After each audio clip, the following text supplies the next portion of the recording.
Hi there guys, Tom Coyle here, back for Sound Effects Premiere in Ormskirk, and today we're doing something really interesting. We've got, as opposed to a demo, we've got a comparison for you, so something new. Now, if you're looking at the floor here, you can see we've got two Boss pedals. We've got the brand new Waza Craft Vibrato VB-2w, W meaning Waza Craft obviously, and then we've got an original Vibrato VB-2. Now if you know anything about vintage Boss pedals, you know that these go for pretty staggering sums of money on eBay or secondhand in shops, and they're actually quite hard to get hold of, and they've become somewhat of a collector's item. So we thought it'd be really interesting to compare the very affordable Waza Craft Vibrato VB-2w with the old school VB-2. And we're going to set everything the same. The VB-2w is basically in the S mode. We've checked out the VB-2w before. In the S mode, it's standard mode. It's basically trying to be exactly what the VB-2, the original, was. So it's going to be really interesting to see what happens. For the purpose of the demo, I'm going through this Roland Blues Cube that's mic'd up with an SM57. And I've got this gorgeous PRS, which is also available at Sound Effects Premiere. I'm on the neck pickup. We've got no pedals engaged at the moment, and my clean tone sounds like this.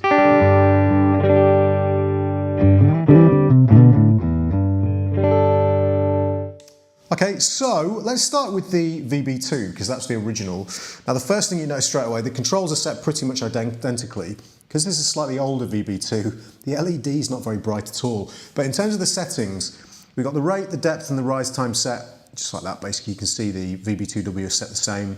And we're in the latch mode as far as the mode goes, which means that basically when we press the pedal and let go, it's on permanently, okay, until we unlatch it again. So they're both set exactly the same. Here's what the VB2 sounds like with those settings.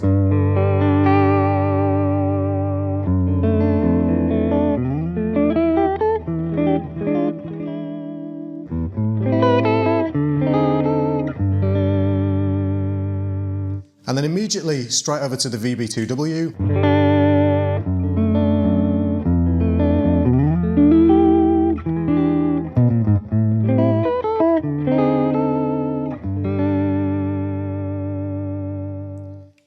It's amazing, they sound really, really similar. If anything, the VB2w's got a little bit more bottom end, is a bit fuller sounding, but it's marginal to say the least. So again, let me set them to unlatch mode, so that basically when we press on them, they're on.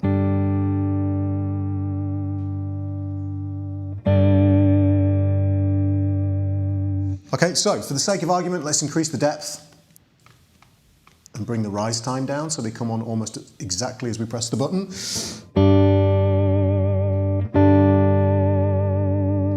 I'm not hearing a great deal of difference there.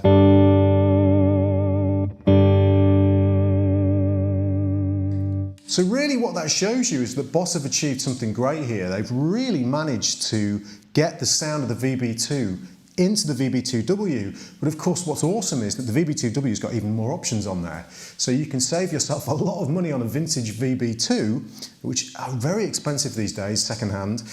You certainly ain't going to pick up a new one, but we've got basically the expression pedal for depth on there, and also we've got the the C mode on there as well, which is a much bigger, kind of wider style vibrato. So a really interesting comparison. They both sound great, but it's really great how close the Waza Craft comes to actually sounding like the VB2. So hope that's useful to some of you guys out there who are looking for the classic VB2 sound, but don't have the budget to buy an extremely expensive second-hand unit or one of the originals. So Tom Coyle here for Sound Effects Premiere. I will see you next time, guys. Bye-bye.